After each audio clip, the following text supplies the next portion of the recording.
Alrighty, welcome into Chalk Talk Social. It is Tuesday, April 21st, and we are just days away from the NFL draft. Finally kicking off. It's here. I'm traveling again. I'm on some bootleg hotel Wi-Fi, so I apologize in advance for when I cut out, when things sound like crap. It's going to happen, so just prepare for it. Iman, what's going on? How you doing, though, man? You already know I'm about my money, I'm about my biz. You know it's me when you hear that D-E-R-E. It is. I'm back, baby. I'm excited this week, though, man. I'm really excited for the draft. NBA playoffs going on. I tell you all the time, Austin, somebody's listening because every time we either dog somebody, talk about somebody, they step up their game right after that, and it's like, God damn, Talking about Paulo? Paulo hurt us. He hurt the Orlando Magics, and Paulo hurt us. He had 2 good games in a row, man. I mean, that the other play-in game and game 1 against Detroit, I mean, I guess we gassed them too much, too, because Orlando said, hey, watch out for us now. And it's a little scary. And, I mean, we can probably elaborate on it, but Jalen Durham got to get involved in the game early. For Cade to score 39 and they still lose, that's letting me know 2 other guys got to step up on that team because, I mean, and all year they've been Cade heavy. But, man, I mean, Orlando got some talent too. So, yeah, Paulo bringing it. He hurt me. Yep. No, I was surprised to see him go down. We'll obviously we can crack into the top 10. But speaking of, top 10, it's going to be a abbreviated version today. Not a ton of stuff going on. I mean, something we're not going to have. But just breaking is Dodgers closer, Edwin Diaz, 3 months, hit shelf with something in his arm. I think it was elbow injury. He's going to get elbow surgery, something. But they paid big money to bring him in this year. He's got like a 10 ERA, struggling. One of the few superstars on that Dodgers team, not doing great so far. And now he's on the shelf. So that's something big that just hit. Sonny Gray, Boston. I'm actually out in Boston to go see my first ever Red Sox game this week. They're playing the Yankees, bucket list game to kind of get to in Fenway. But Sonny Gray, their big pitcher addition this offseason, he goes down with some hamstring injury. So a couple pitchers getting torn apart a little bit in the MLB world. But draft-heavy episode. We're going to get into a little bit of a top 10 mock draft. We're going to give a one-word description on the top 15 players in this class type of thing, and just kind of keep building on all the just insurmountable levels of draft coverage around the NFL world right now. So why don't we crack into it, though, with the top 10 in 10. Number 1, coming across the table today, the Eagles officially sound like they're planning to move A.J. Brown on or after June 1st to the New England Patriots. It was a rumor mill going around. Adam Schefter confirmed it is going to happen. All the pieces for the trade are still in place.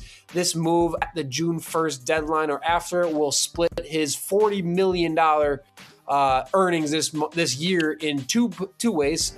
Philly and New England will be responsible. To me, I wouldn't really expect this to change the Eagles' draft plans. They're probably going to be looking to replace Lane Johnson on that offensive line. Seems like everything I've seen from Philly. They also went in and brought in Hollywood Brown, Dontavian Wicks, and they might land Kayshon Boutte from the Patriots in this deal if it does go through. He's on the final year of a contract. With A.J. Brown, Romeo Doubs coming in, he's going to be playing like 3rd or 4th fiddle in the pass game at this point. So Patriots might be looking to just move him now, and he'd be another good addition to that Eagles offense should he come in. Nice little deep ball threat. But yeah, big news in the NFL world. That also, I don't think we have it in the top 10, but 49ers work out their little deal with Trent Williams to bring him back. That turned out to be a big swindle of a trade now when we look back. What's next? Number 2, Dexter Lawrence has been traded to the Cincinnati Bengals for pick number 10. The Giants figure, hey, let's get him up out of here. He's not happy. He want more money. We're not willing to pay him. And Bengals re-signed him to a 1-year deal, $28 million extension, what he was looking for. And to me, it makes sense because if Dexter Lawrence can return to his best, for sure, there is no D tackle in this year's draft that can be him if he becomes his best. I mean, right now, he might be the best D tackle in the game right now. He had an off season last year. Maybe he was just tired of being in Giants uniform. And John Harbaugh clearly was like, listen, brother, you're not going to bully us in re-signing you. You didn't have a good year. Bengals is clearly all in on defense. They got Dexter Lawrence. They got the boy from Seattle. They're bringing some more people in. Listen, clearly Joe Burrow's going to have to get it done this year. And I mean, Giants probably expecting people to give them a haul, but everybody was like, we don't really know. But like I say, I think it's a great pick for the Bengals because once again, if Dexter Lawrence is motivated to be the best D tackle in the game like he was a few years ago when he was all pro, I mean, it is an awesome pick for them because like I said, there's not one interior D tackle that is as good as Dexter Lawrence this year. So we're going to see how it goes. But to me, perfect pick for the Bengals. They needed it. They get a guy who is the highest double team guy in football, the D tackle spot, just a menace, the defensive line that they had to get right so bad. But number 3, also coming across the desk pretty recently, is Wemby becomes the first unanimous defensive player of the year in NBA history. This was kind of the big no-doubter award of all the NBA awards this year. You could say MVP is close. I don't really think it is. You could say comeback player of the year is close.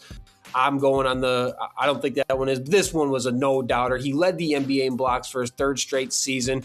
He added another 66 steals on top of it. He was 2nd best in defensive rating and 2nd in defensive rebounding. So and all the advanced, the more you get into the advanced analytics on his defensive, his numbers are just keep favoring him. He's the first Spur to win the award since Kawhi in the 2014-15 season, and we all know he's just an alien. You put him in the paint, he can disrupt everything.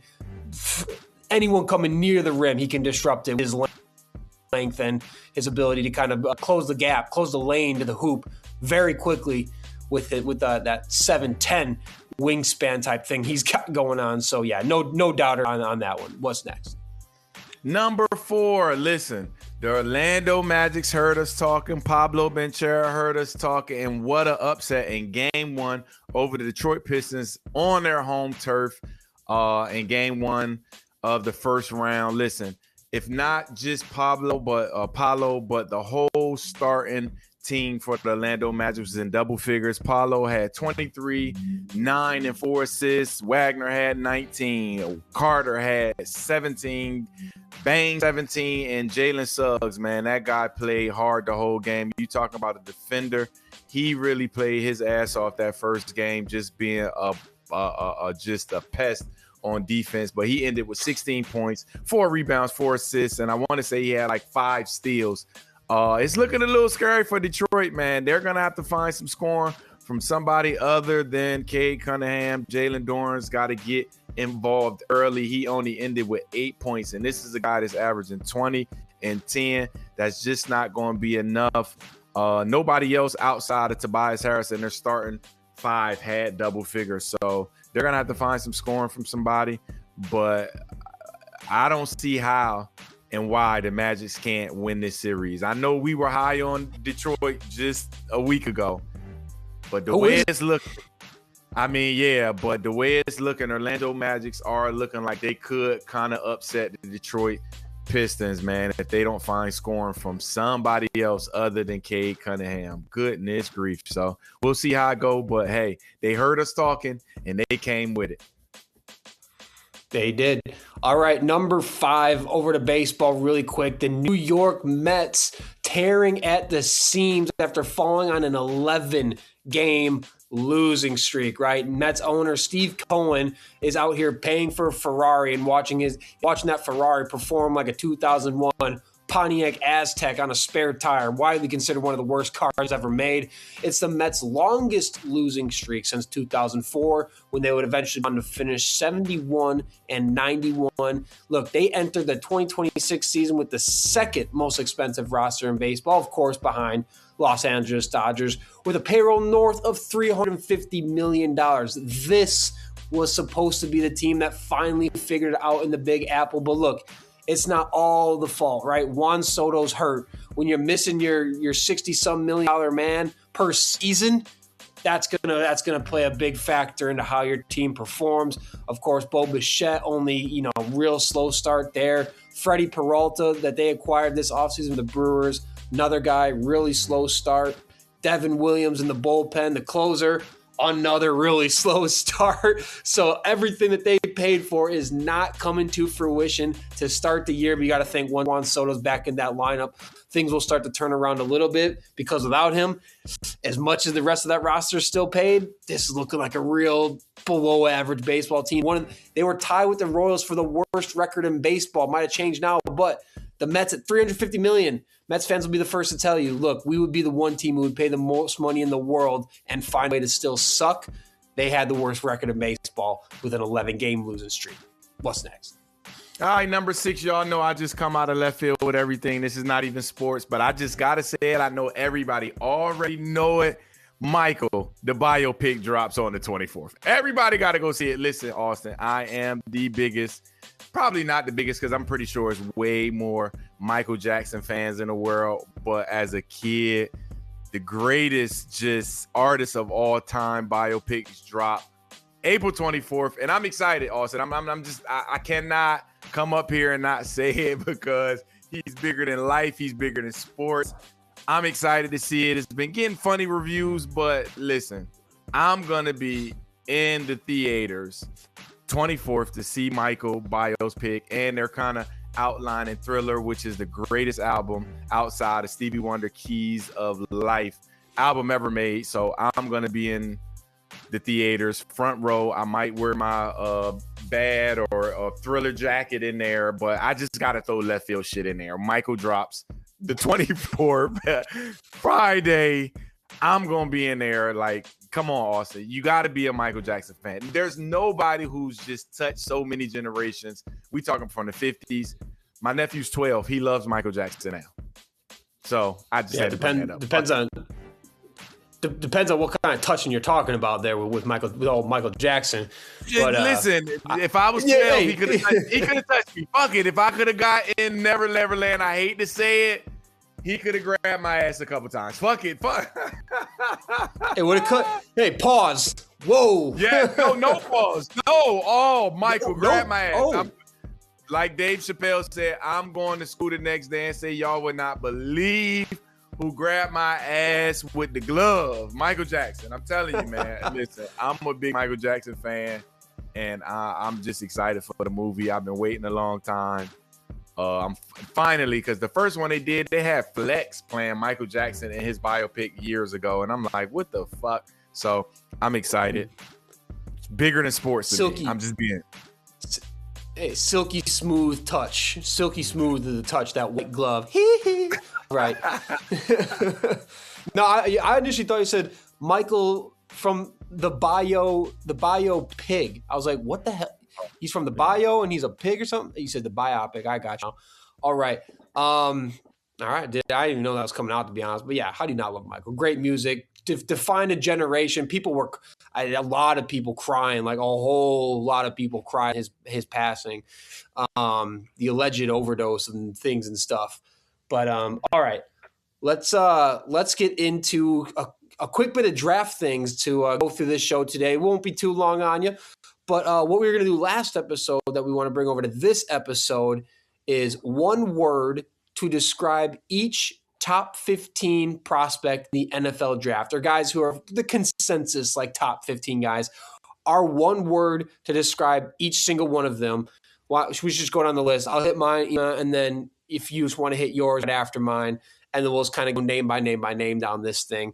So let's do that. Let's start with, of course, number 1 overall pick, Fernando Mendoza. I'm using the word surgical. I'm using the word system. Oh, okay. I know how you feel now. Okay. I was just listening. I was watching some stuff, man. He was a back shoulder wizard on those balls down 20 yards down the field. I think Orlovsky was saying that. I don't know. I really started to buy in the longer the season went, though. You're not bought in. You think he's got to be in the right system for it to work. Yeah, I think he's one of those guys. He's got, and granted, listen, Tom Brady became the greatest of all time in a system. So let's be clear, a system, the right system, can turn him into a legend. I just think he's a system guy. He's just not going to wow you every Sunday, but I think he's going to do just enough to make that team better. So, yeah, I'm going to say system. Is Kubiak the right system, you think? Yes, for sure. For Okay. sure. That's all that matters then. That's all that matters. All right. Next up, Arvell Reese. I'm going with transformative. He is going to transform a defense, in my opinion. I'm gonna go freak. Not the freaknik freak, but like just Megatron. You think of the Wembleys, the Wembys, the Tiger Woods. I'm talking about just a freak of athlete. You think about the Shohei Ohtani's, LeBron James. We're talking. I don't want to say generational. I just want to say freak athlete, just freak. So I just think he's that. Mm-hmm. Yep, that's absolutely fair. All right. Jeremiah Love, Notre Dame running back. I'm going with inevitable. He's inevitably just going to be an elite football player, pass catcher, name it. I think he goes to the Titans. I think he's just an inevitable all-pro running back into this league. These are 2 words, not that important. 3 words, not that important. No, what? So why? Elaborate. All right. So my one thing on running backs and receivers, that's been shown that no matter where you get a good running back at, whether it's first round, second round, third round, you can win Super Bowls with them. Same thing as receivers. I just think it's a transformative position that you don't have to be the greatest of all time to be a great running back, because we know Emmitt Smith just wasn't off the charts, like speed-wise, size-wise, everything he did, and he's one of the greatest of all time. You got to think Barry Sanders was probably considered the greatest running back of all time, and Detroit never won with him. So I just don't think running backs are that important in today's game, where you can get, a serviceable guy in 3rd round, 4th round, 5th round. That's always a deep position in drafts. That's true. I can't blame you for that. You're not, and I'm a Notre Dame guy. Now, let's be clear. I'm a Notre Dame guy. I love Jeremiah Love. I just don't think he should be drafted in the top 10. It's not worth it. Okay. I think the talent is too incredible to pass up. I just don't. There's going to be a team like the Titans that they're going to fall into the Titans' lap, and they're going to be like, well, we got to do this. We got to put more weapons around Cam Ward. More on that. But all right, let's go on Sonny Styles. I'm using the word alien after what he did at the combine and his size and his athleticism. I'm going alien with Sonny Styles. Another 2 word, game changer. A game changer. Sonny Styles. He's going to be a game changer. Like you said, I think both of those 2 guys are kind of going to be Micah Parsons, like Reggie White. What's your boy for Cleveland? Myles Garrett. I think he's just going to be game changer. All right. I feel that. All right. Now we got Francis. I always butcher his last name. Mauigoa. Am I saying it right? Do you think I'm saying it right? Your guess is better than mine. I'm worse with names. Yep. We all know who I'm talking about. Guard for Miami. Just a freaking road grader. Maybe that should have been my word. I had mean machine, but maybe road grader would have been a better one. Dude is an absolute mauler. Whoever gets him, it might be getting the baddest dude in this draft. So, I picked mean machine. Yeah, I'm thinking, have you ever seen Longest Yard? Mean machine. Yeah, that's where I came from for me. I'm going with giant. Like, he's a huge human being, and when you see him, he's going to scare you off top like any giant would do. When you first see him, you're like, goodness fucking grief. So I'm going with giant, and I do think he's the best tackle coming in this draft this year. Yeah, he's a monster. All right. Now, speaking of maybe the next best pass rusher in this draft, maybe the best pass rusher in this draft, David Bailey. I am going unblockable. And by all metrics, all accounts, that is the only word I could think of when you look at anything David Bailey related. Is this dude is just purely unblockable. Probably going 2 to the Jets. Out of nowhere. It used to be Robin Bain. It seemed like David Bailey might be the Jets pick at 2. What do you got? I'm going horsepower. If you ever think about your fastest cars, you ever think about those cars that just run, it's him. He has a motor out of this world, and like, I'm with you. I think he's the best in right now. So, yeah, I'm going horsepower. Love that. All right, Mansour Delaney, cornerback, LSU, widely considered the top corner in this draft. I'm going with the word Velcro. Put him on an island against your best receiver. You got to worry about it. Set and forget it on the outside against you. Don't matter. Velcro. You kind of took my word, but I was gonna go with island. Like, it's just self-explanatory. Like, he's an island. You don't have to worry about him. You good. We don't care what play we got over here. You just go hold down that side of the field. I got you. All right, next up, Carnell Tate. I am going silk on this one. He reminds me. It's funny because I was doing this, and then Mina Kimes said it today, not too long ago. She's like, he reminds me of a taller Devontae Smith. I was like, man, that sucks because that's who I wanted to compare him to. Was like a taller Devontae Smith, a wiry frame, but his footwork allows him to do so many things. It's 6'3". The way he can just get you over the top, catches everything. Everything he does is just silky smooth to me. So I went with silk, Carnell Tate. Underrated. I've been listening to a lot of people here lately talk about him like they didn't see him kind of hop off the screen just because they had Jeremiah Smith on the other side. So they just was figuring he had to have decent stats. He had to have the production that he had. But I think you cannot go wrong with in this era. You cannot go wrong with an Ohio State receiver. So I think he's underrated. A sure thing for sure. Carnell Tate, he would be my. We'll get to the mock draft later. But yeah. I like that. All right, tackle out of Utah, Spencer Fano. I am going with anchor. I was going to go with anchor or bookend. Just again, another set and forget it guy for the next 10 to 12 years. You throw him in the starting lineup on that old line. You don't got to worry about that spot. Quarterback is feeling pretty protected there. So I got anchor. Another 2-word, Kevin Costner. His favorite movie of all time, best movie of all time was what? Bodyguard, baby. He is the true bodyguard for any offense. Listen, if you want somebody at the front door that's going to get all the confusion up out of there, it's that guy right there. So 2 words, Kevin Costner. Works. I like that. That's good. All right, Mekhi Lemon, wide receiver, USC. This was tough for me. I almost went with JSN, but I decided to just go with electric. This is the second coming of JSN to me. From all accounts that I can see, it's the same style of play, same type of player, a lot of same type of skill sets. I think the ceiling there is Jackson Smith-Njigba in the right system with a decent, and just give him a decent quarterback is all I'm asking for. Anything better than what he had at USC, he's going to be an electric factory in the NFL. So I went with electric for Mekhi Lemon. I'm going with sticky because to me, he has the best hands out of all the receivers. I mean, some of the strongest hands I've seen as coming out of the receiver group.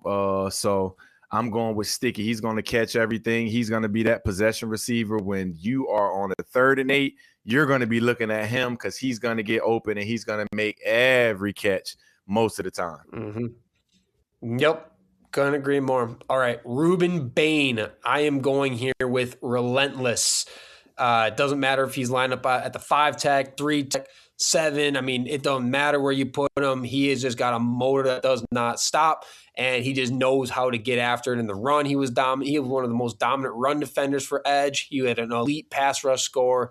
This dude is going to get after it and make someone a very happy defense coordinator. Relentless. What do you got? I hate to say it because I was so high on this guy all year. But something about like character issues just really just throw me off. So I'm just gonna be Tank, which Tank as far as Tank and draft stock going down. I mean, decelerate. Anything that's going down is him.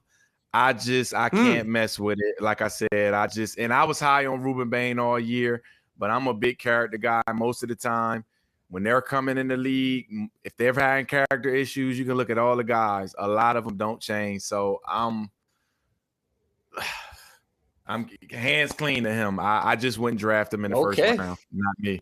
Wow. Okay. I mean, the Falcons are finding out the hard way with who was it that they drafted that ends up beating up the WNBA player? beat up the cop. And now he had a great rookie year too. It wasn't James Pierce, was it? No, it wasn't James Pierce. Yeah, Was it it James was Pierce? Pierce. Yeah, but even Was it to James me, Pierce? yeah, I mean, even to me, like Jalen Carter, he had character issues, and you got to Yeah, think true. he's blew some games just with his hot headedness, spitting on Dak last year, just being an That's asshole right. on the sideline. And granted, he's a dominant guy, but he hasn't been Aaron Donald because he just gets in his own way. So I just don't think he's lived up to the talent that he is, because Jalen Carter should be an Aaron Donald or Reggie White, and I just don't think he's been there yet because he's still an immature character guy. So yeah. Either way, I'm happy his character concerns allowed the Bears to decide to pass on him, and keeping him out of NFC North made me happy. All right. Jordan Tyson, one of the most polarizing figures in this draft, arguably the best wide receiver in this class. I had two words. I didn't know which one to go with. The first one, I was like, he's undeniable. He is one of the undeniable talents at wide receiver in a lot of drafts. But at the same point, glass. Dude made of glass. And when you watch his cuts, you watch how he plants, it makes sense why he's tearing every muscle. The dude everything's firing. He cannot stay healthy. Otherwise, if he had a healthy career, man, he might be going 1-2, 1-1 in this draft. I mean, I'm not even joking about that. So undeniable is the one I'm ultimately landing on here with Jordan Tyson. What do you got? I'm going Frail. Another guy that I'm just going to stay away from with injuries. Like, listen, injuries don't get better. If you've been injured in college, you're going to be injured in the NFL, where you got to run faster, they hit harder, harder demand, playing 17 games a year. Just everything just ramps up even more. So I just think if he's frail in college, he's going to be frail in the NFL. So Frail. Just ask Packers with Christian Watson, man. They took him knowing that there was going to be that potential that he keeps breaking down, and we've seen it. All right, Vega Ioane, big offensive lineman, big fella, and to that, I'm just going with the word specimen.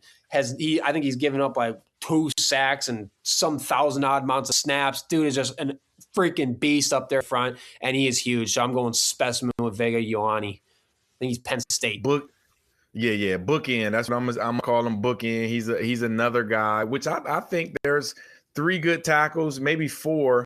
Even the guy from Georgia is pretty good, but I'm going Freeling. bookend. Yeah, that's somebody that you just kind of hey, draft him. He's going to be ready to play right now. So bookend. Yep, I love that. All right, last one in our top 15. Kenyon Sadiq. Might not go top team, but I mean, top tight in this class, had the insane combine. I'm using the word weapon with him. He's going to be lined up in the slot. He's going to be lined up he's going to line up outside. You can put him wherever you want. You can hand him the ball too if you really want to. He had a 4.39 right at tight end, 240. Are you kidding me? You can do whatever you want with him. So I'm going weapon. He's going to make an offensive coordinator real damn happy. And just sliding in on with your weapon, I had AR-15, which is awesome rifle to have if you're going into battle. I mean, listen, short range, long range, it don't matter. You can turn it semi-automatic. Listen, he's an AR-15. He's going to do damage from day one. Just pull the trigger and just let him go. He's going to find a way down the middle. He's just a matchup nightmare for guys in the middle. Safeties, linebackers, forget about it. You better put one of them slot corners on him, or he's going to make you look real fucking bad all game. Yeah, you can. I mean, mismatch would have been another good one. You can't put a linebacker on him, and if you put a safety on him, that safety better move like a cornerback. Is all I got to say. But all right, let's go into our mock draft. How many are we doing? Are we doing 10 or 15? How many you got ready? 10. Yeah, I got 10 ready. I got 10 ready, yeah.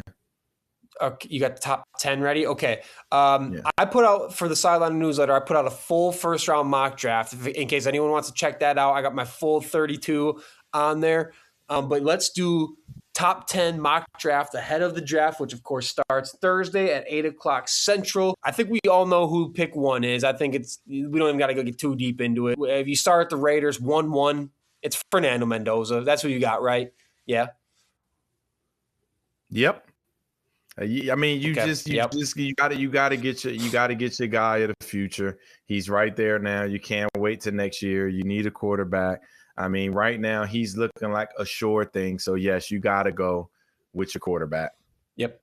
I mean, the only true lock of this entire draft, I mean, the Mendoza era and the Las Vegas Mendozas, it's coming to you. Regardless if they roll out Kirk Cousins week 1 or to start the season, QB1, whatever they decide to do there, I think Cousins probably signed there thinking he's going to start at least a little bit.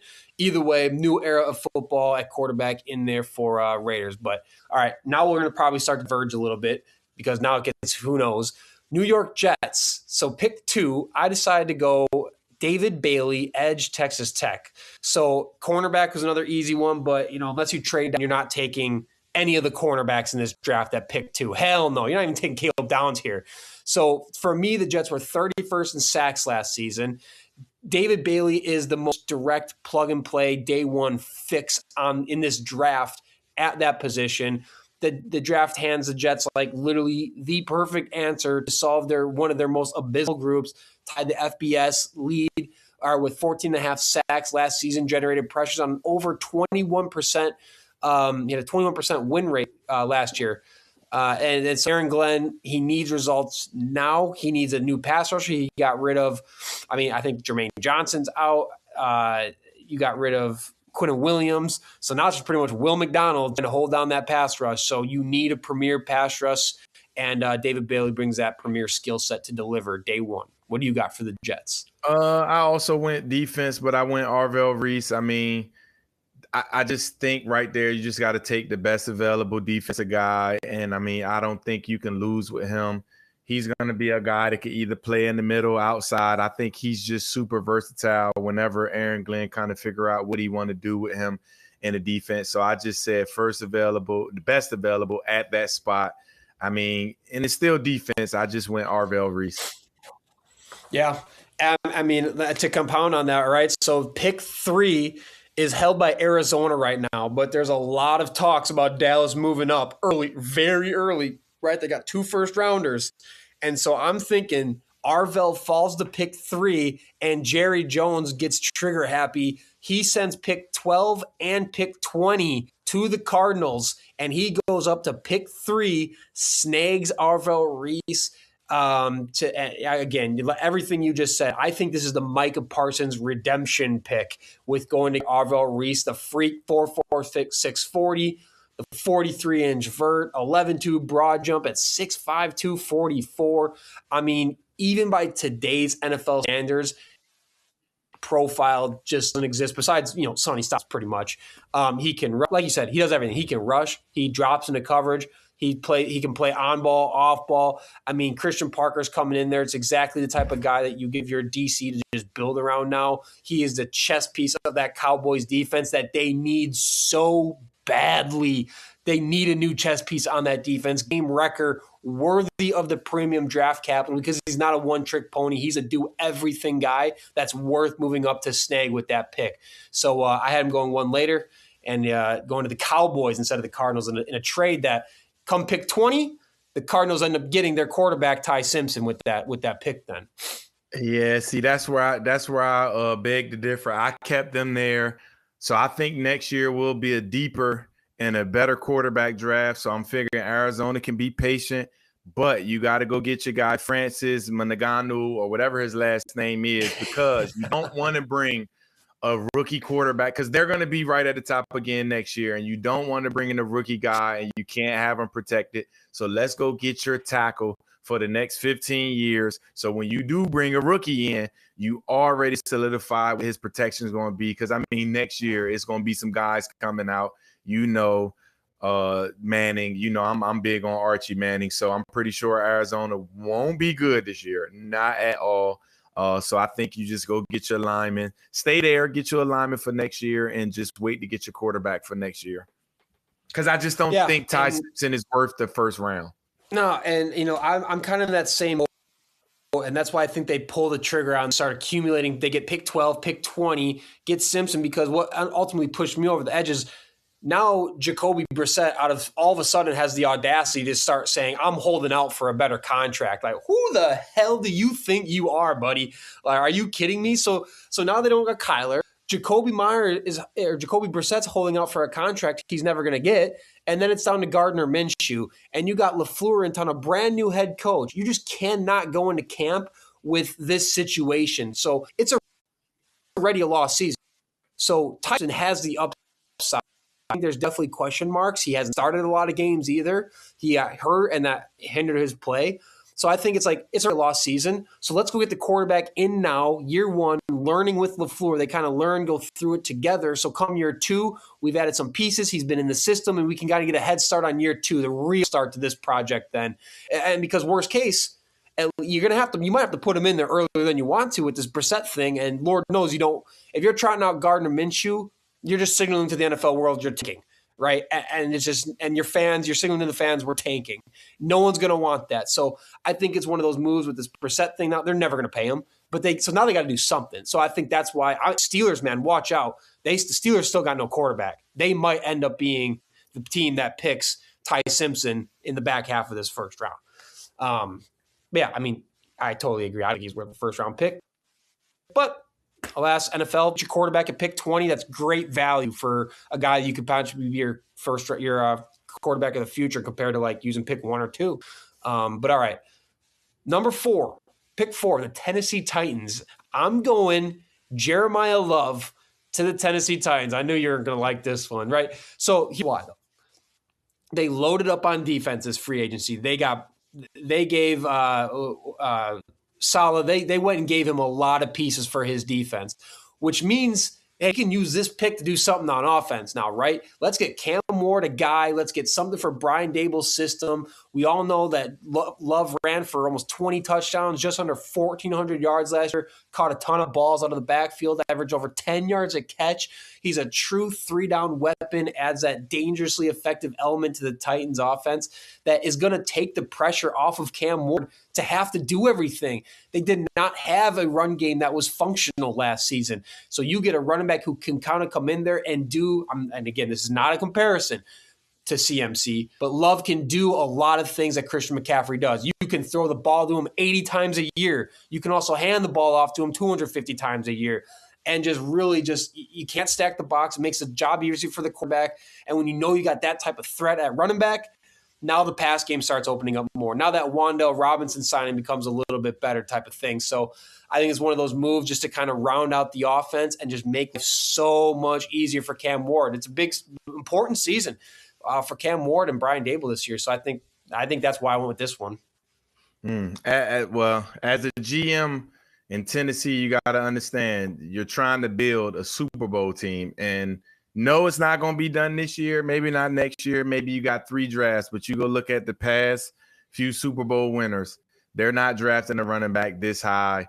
Though I am staying offense, I think Cam Ward does need some weapons. I'm going Carnell Tate. He needs a pass catcher, somebody that can kind of make Cam Ward's life just so much easier. Like I said, you cannot go wrong with Ohio State guy. They're trained well, route running, short catcher.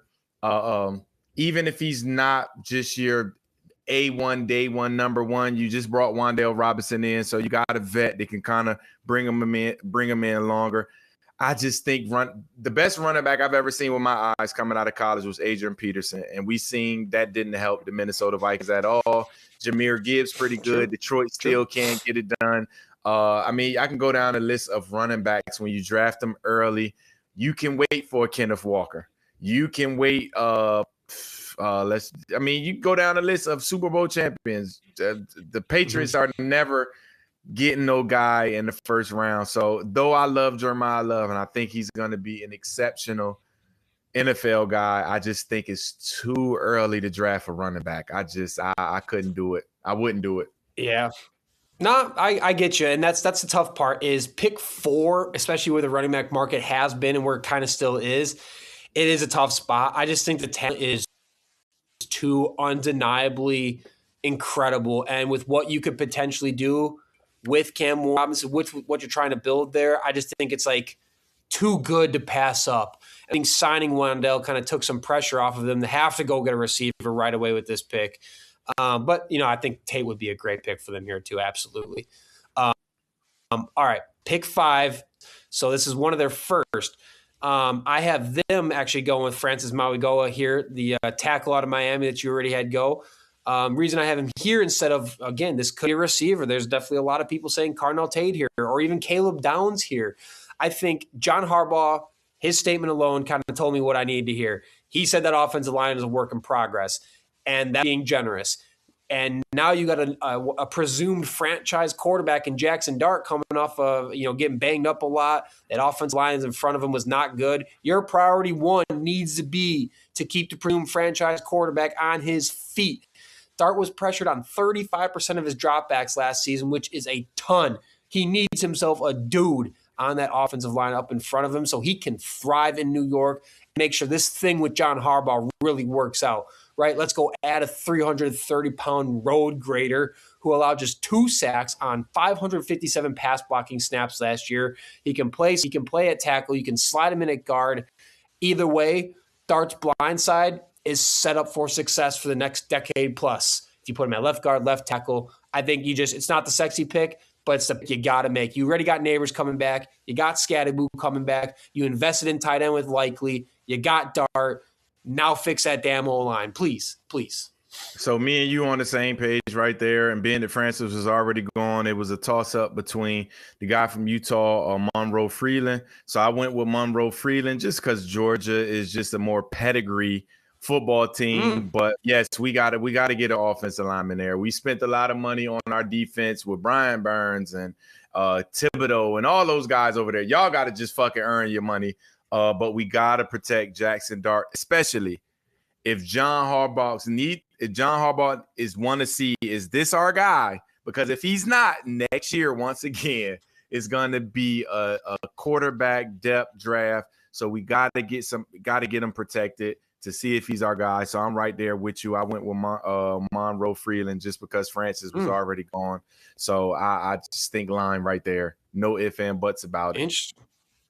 Yeah, I'm honestly surprised you went Freeling over the either guy from Utah here. I mean, Freeling's he started to be ranked. He started to be ranked higher. So I just kind of, it's a flip of a coin for me. But you know, most of the draft places they had him ranked higher. So I just went with the higher ranking. Yeah. No, totally fair. The athletic score is insane. One of the best athletic scores for a lineman in history. All right, pick 6. We got the Cleveland Browns, and this is where I'm actually going to Cardinal Tate here instead of someone on. There's some other options we'd very easy to go with, but I'm going Cardinal Tate. Another place where who knows what's going on with the quarterback situation, but we know for sure who's playing quarterback in Cleveland doesn't have shit to throw to right now. There's a handful of day one starting caliber offensive tackles in this class. So my bet is that Cleveland waits to sit back. They got another pick in this first round. They're going to sit back to get a guy like maybe Freeling drops or one of the guys from Utah. I think they're going to wait for that tackle in the later part at pick 24. So they use this pick to go get their wide receiver 1 that they desperately need so very bad. And there's very little not to love about Cardinal Tate. Like I said earlier, he is so silky. He's incredible with his footwork. He knows how to use leverage. I mean, Iman, your receiver eyes has got to love him. He averaged 17 yards a catch last season while he was being overshadowed by Jeremiah Smith.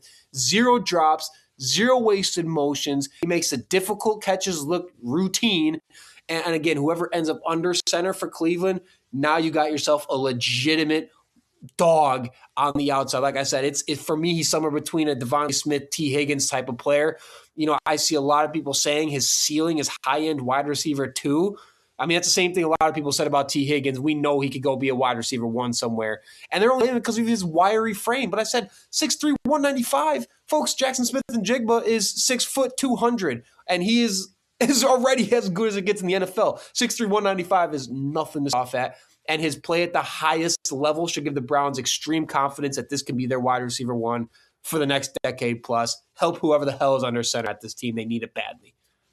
Hey, another spot that we both was kind of running parallel with, but Cardinal Tate was already gone. I do think Shedeur will be quarterback number 1 next year, so we got to get him somebody. So I'm going with Mekhi Lemon right there. I mean, it's just self-explanatory. Come on. I'm with you. I don't care if it's Watson, Shedeur. Once again, I still think Shedeur will win the spot, but come on, give him somebody who can make a difference right now. So I'm going with Mekhi Lemon. at pick 6. And like I said, if Carnell Tate is there, Carnell Tate, give him somebody. Just give him somebody on the outside that can make plays. So yeah, we're both in agreement with get a receiver right there. Yeah, absolutely. All right, pick 7, the Washington Commanders, which, by the way, their new little logo redesign down their helmet, stupid. I saw people commenting the way they did the arrow through the W, not even geometrically possible, just dumb. Anyway, just figure I'd throw that out there quick. But pick 7, I'm going with Sonny Styles right here, the other linebacker out of Ohio State. Again, this is a team that Bobby Wagner, he's gone. They bring in Leo Chanel. And I'm thinking with the fact that they've already addressed it, there's ways they could have go here. They brought in Odafe Owe on the edge. They also brought Kalavion Shazon on the edge. So they kind of already addressed their pass rush with some like pretty solid talents, nothing amazing, but good players. So now it only makes sense to continue to build out this new look defense with a guy who moves like a corner, has undeniable pass rush capabilities. And he was even saying when he was rushing the passer, he was just doing it. He wasn't even really doing it with technique, and it was still working. So he's got the pass rush capabilities, and he's just a football magnet at the second level. This is a Washington defense that gave up 6 yards a play last year. It was third worst in the NFL. The defense needs a tone setter so bad. Styles recorded tackles last season as a sideline guy. His numbers at the combine were otherworldly with that 4.46 40, the 43.5-inch vert. Again, why I call him an alien.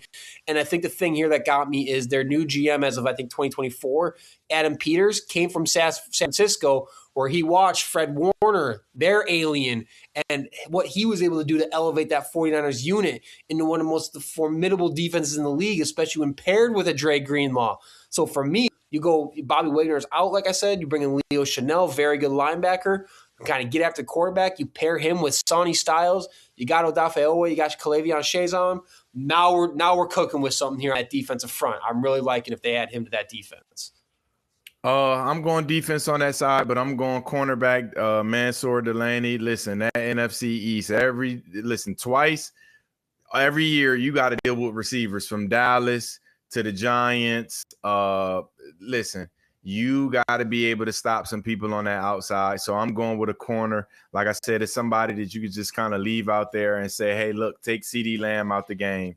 When you're playing the Giants, who's ever in front of you, take them out, because we don't know what your guy would be coming back from injury. Pickens? But I just think, not Pickens, but Giants receiver. They got hurt last year. Oh, Neighbors. Yeah, Neighbors. When he come back, I mean, we know he's going to be explosive, and that's a guy that probably need another guy that can just lock down. So I just think that NFC East receivers, let's say the Eagles don't trade away A.J. Brown, but they still got hella talent over there. So I just think the Washington Redskins need a cornerback who can just say, hey, leave me over here and I'll be good. So I'm going with corner right there, Mansour Delaney.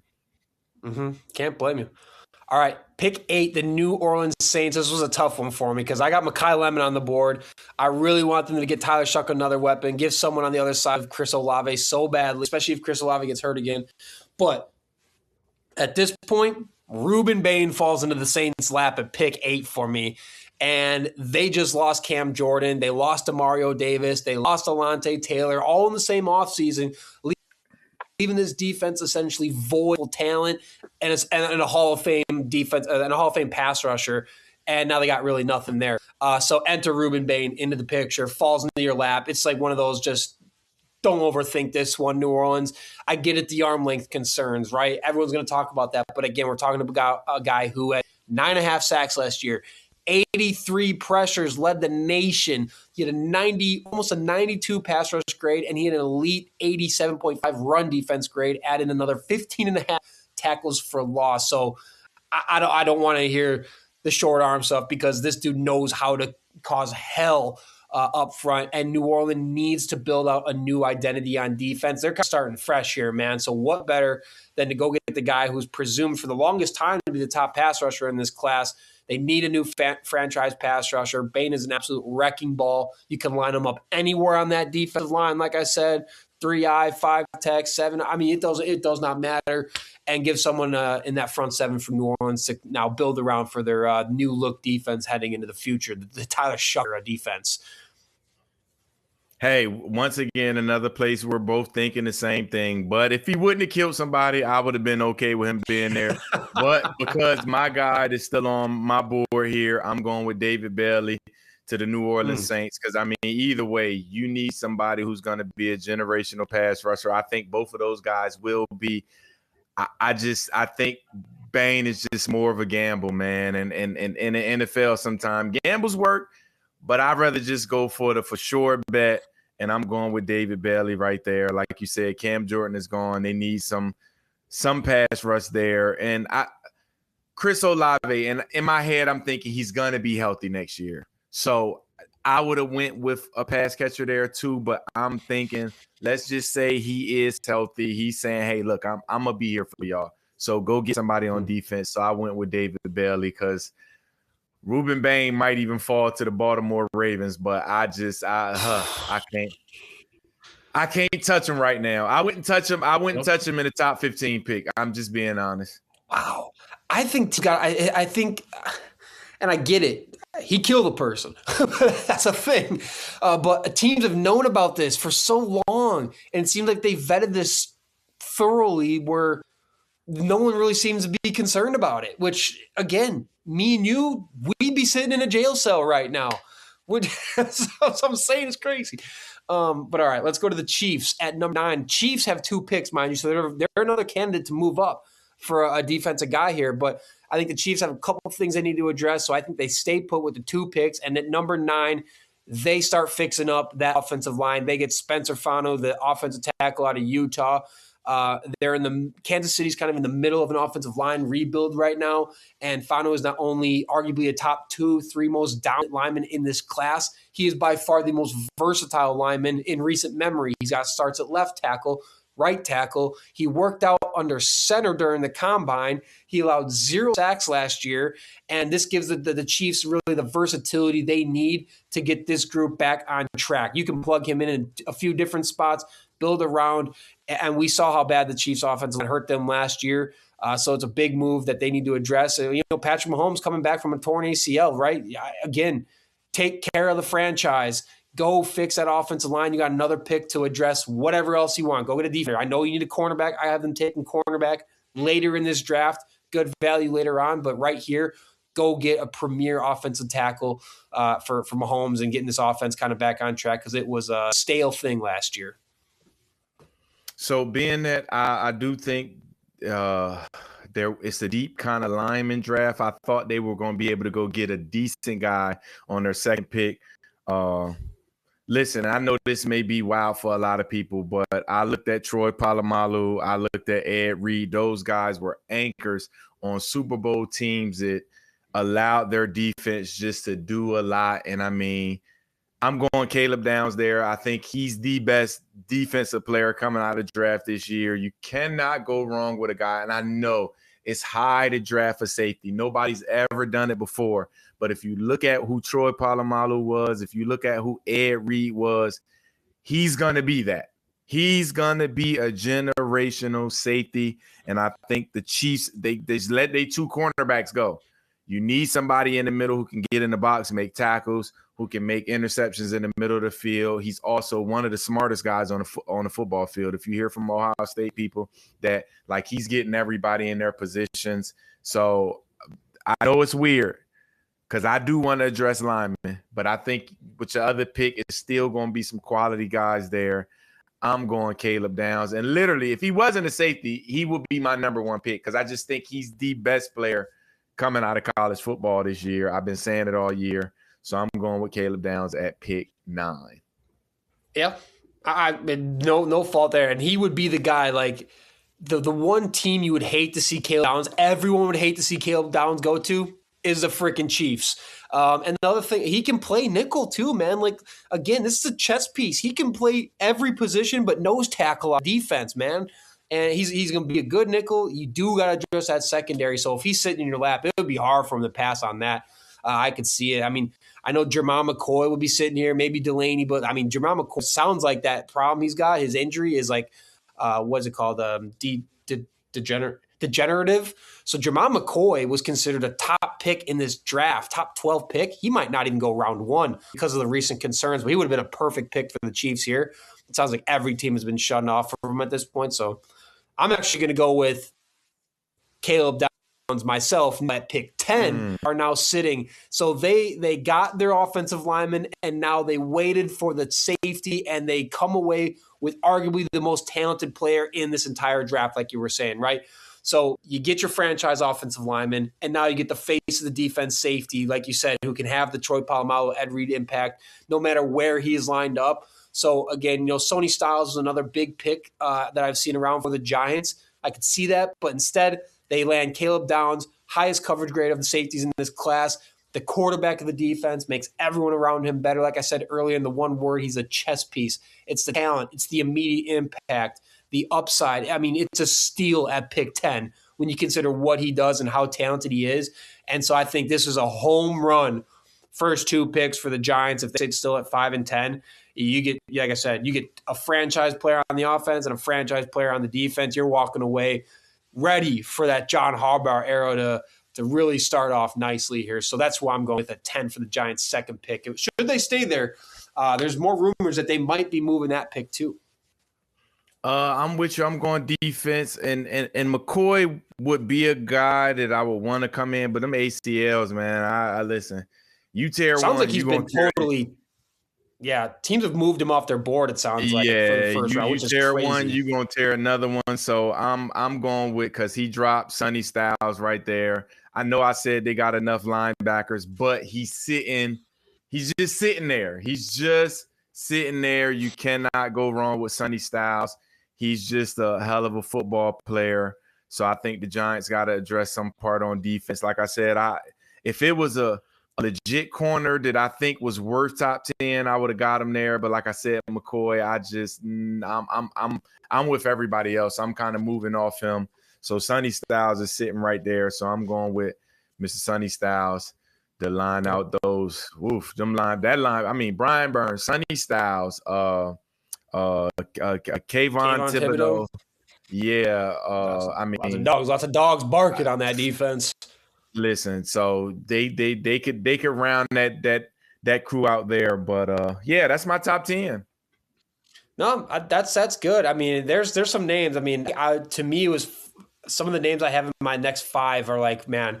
So like with that Giants pick, I was like, I could put Mekhi Lemon right here, and you just load up for Jackson Dart. Worst case, Neighbors needs time. You got Lemon. So I got Lemon actually going 11 now to the Dolphins, and they have so many holes to fill, man. Yeah, the Dolphins do. So you could go offense, defense, but for me, like with the Dolphins, like you got rid of Waddle, you cut Tyreek Hill, you go give pretty sizable money to Malik Willis, and he's throwing to just avoided talent. There's no talent in the receiver room anymore. There's no one with high ceilings in the receiver room. So for me, I was like, the Dolphins are saying Mekhi Lemon.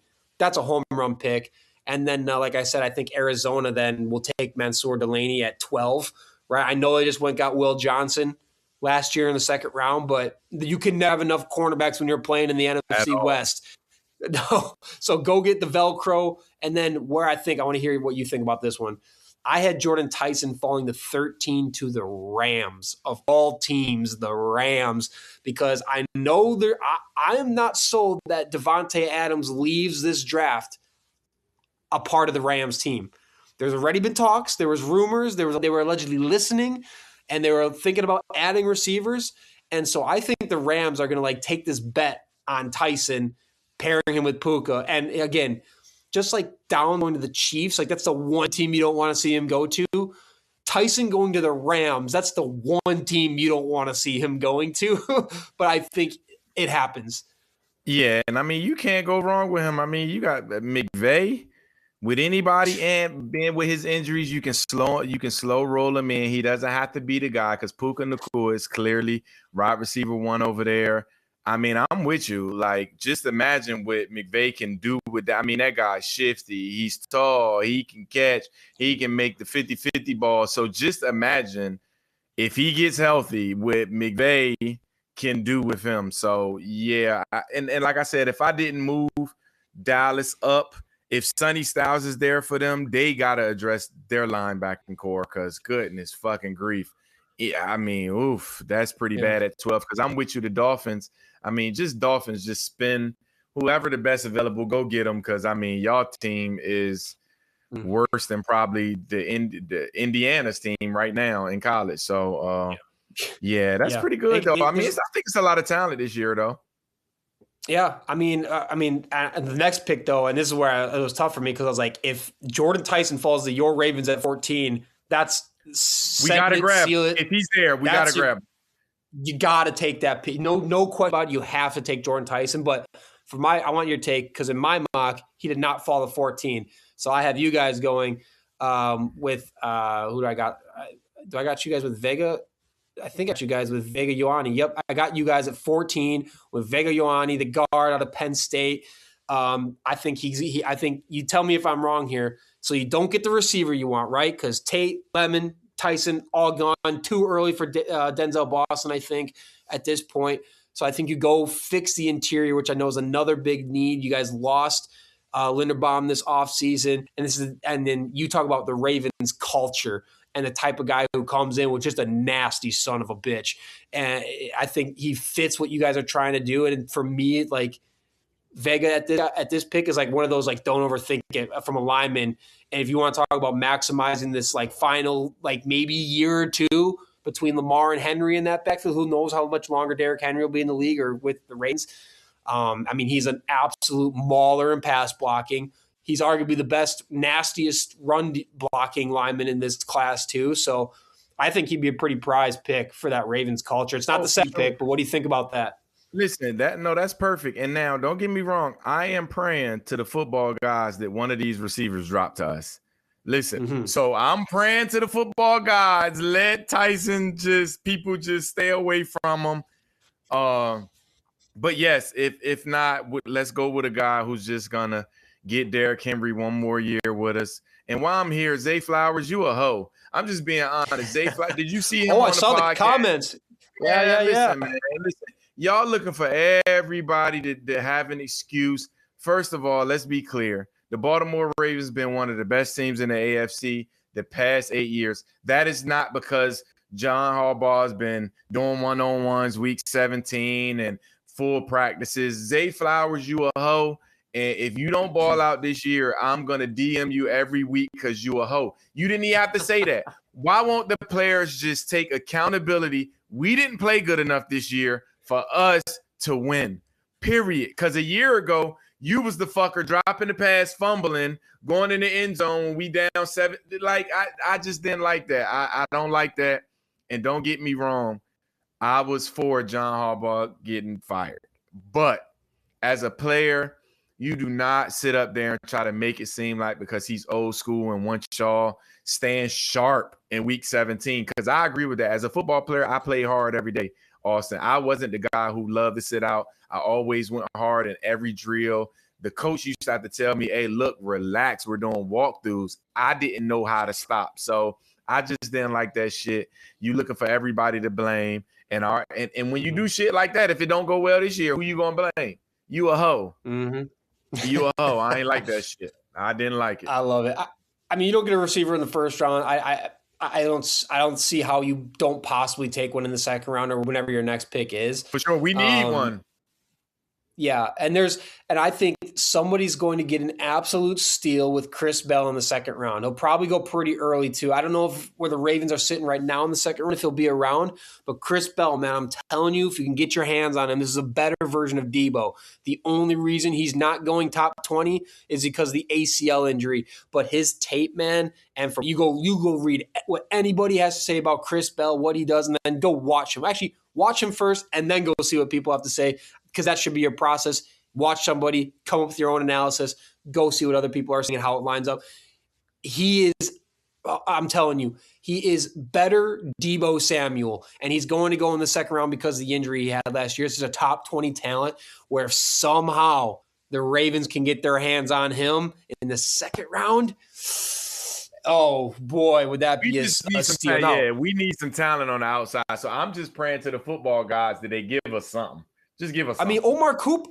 I mean, I don't know, man. Omar Cooper. I have Omar Cooper going to the Jets a couple picks after the Ravens. He's flown up boards, and rightfully so. So I wouldn't be shocked if they go Omar Cooper at 14, which seems crazy because a month ago he was talked about, or 2 months ago he was talking about in the third round, maybe fourth round. But now he's like, it seems like he might go first round. And I have him going to the Jets, being the running mate to Garrett Wilson. And so there is a world where the Ravens take Omar Cooper there. He's the best yak receiver in this class. He's got T. Higgins type of skill set, but like he's got T. Higgins skill set with Deebo Samuel's ability to run him with the ball. He's an incredible tackle breaker. So I mean, if they go 14 with Cooper, I'd be pants off if I were you, to be honest. Yeah, I mean, I think we just got to be aggressive at that point with somebody on offense. I mean, and all of these people, you take a chance. So we just got to take a chance on somebody and develop them. I think Omar Cooper is good enough. If we can just develop him, he'll be okay because he's a big-time guy too. I love a guy who can make that catch when it matters. I'm talking about when we need to call your play, he can make it. So I'm always with those type of guys too. So listen, I'm just we better address the offensive side because Zay Flowers a hoe. So yeah.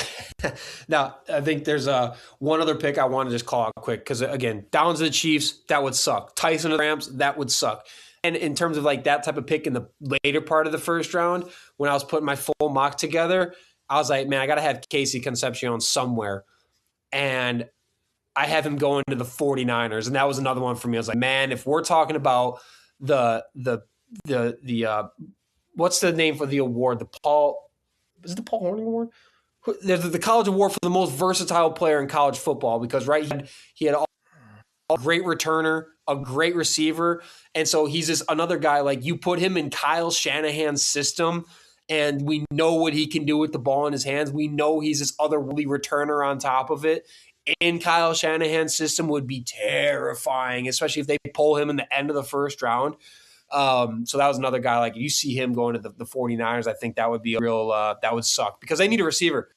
I mean, Ricky Pearsall's hurt every other day, and then they got nothing else. Brandon Ayuk's done, so I think they have to go receiver, and I think a natural fit, like you Shanahan, the most versatile weapon in this first round, that terrifies me. That NFC West, man, I have actually your I think the Seahawks at 32 to replace. I think they look to replace Ken Walker with running back. Yeah, what a running back. Jadarian Price or Mike Washington. I think that one of those two guys is going 32 because again, Price. I think anyone would agree he's just not sitting in the same roster with Jeremiah Love. He's going before pick 32. I like Washington though. I like Washington just because he's nuts. And I always think about guys who kind of he was with Jeremiah Love, but I'm like, why didn't somebody go out there and throw him so much NIL money that he just would have left? Talking about Price? Yeah. Okay. You said Washington. I didn't know if you were talking about the same. No. I'm saying I want Washington over Price because I always wonder if he's so good, why didn't somebody just throw him a lot of NIL money saying, hey, you don't want to sit behind Jeremiah Love. Come play for us. So I just always kind of be like, he's sat for a reason. So I don't know. That's a good point. I mean, that's a really good point. And again, I think Mike Washington is I think I would take him over Price. Honestly, I just would. He's got like the 4.3 speed. He's got the size. He's incredible between the tackles, great zone run. I think Mike Washington going to the Seahawks, especially because, Charbonnet's already hurt. Ken Walker's gone. So they have to go. And again, it's not top 5. It's pick 32. This is a perfectly reasonable time to go find for a running back. Exactly. So I think they had him, man. The NFC West, man, I think it's even scary. It gets really scary looking. I mean, it's already scary, but again, the Rams could be walking away with Jordan Tyson. The 49ers could be walking away with the most versatile player in the draft with Concepcion. The Seahawks could be walking away with a true RB1 caliber player. And then the Cardinals could be walking away with potentially their quarterback of the future and maybe another elite type of weapon, face of the franchise type of guy. So NFC West, man, this division ain't slowing down anytime. I don't want to drag this on. We can go out of here. One player that you think just going to drop in the draft. Just one player that you think is just just every year somebody's like, why is he still on the board? I think Jeremiah Love's going to sit way longer than people expect him to sit, just because I think people are off them running backs. And if you draft him too early, you have to pay his ass too. But who do you think that one player that's just going to drop? I think for me, it's Falk, the edge out of Auburn. You know, okay. He started the draft process like considered a top 15 pick. He had a terrible season this last year, 2 sacks. Before that, like he looked good, a lot of really good flashes. But to me, like I never really understood, and I try to just because I see a lot of torn debates on Falk, on what he is on the football field. I think the best trait about Falk is the fact that he is a true blue locker room leader, culture carrier, maybe like one of those, he is touted for what he brings in terms of your team culture and being a leader. And that means a lot. And that's the type of player. He's going to come in and be the leader on a team quick. But for me, he's not a first-round talent. I mean, I can't be given a first-round pick on a guy who had 2 sacks last year. And I know there's still people putting him in the top 15, top 20, top 25. I was like, but why? I mean, I know there's been moments, but he's never had a 10-plus sack season. He's never been like a truly dominant, super toolsy player. I just don't know where this projection comes from. He's a good run defender, and I think that's important. But like, I mean, let's use Rashawn Gary as an example. His pass rush kind of went away. His run defense got so much better, and now we just traded him for a mid-round pick because like he wasn't producing as a pass rusher, no matter how good the run defense was looking. So Falk is that guy for me.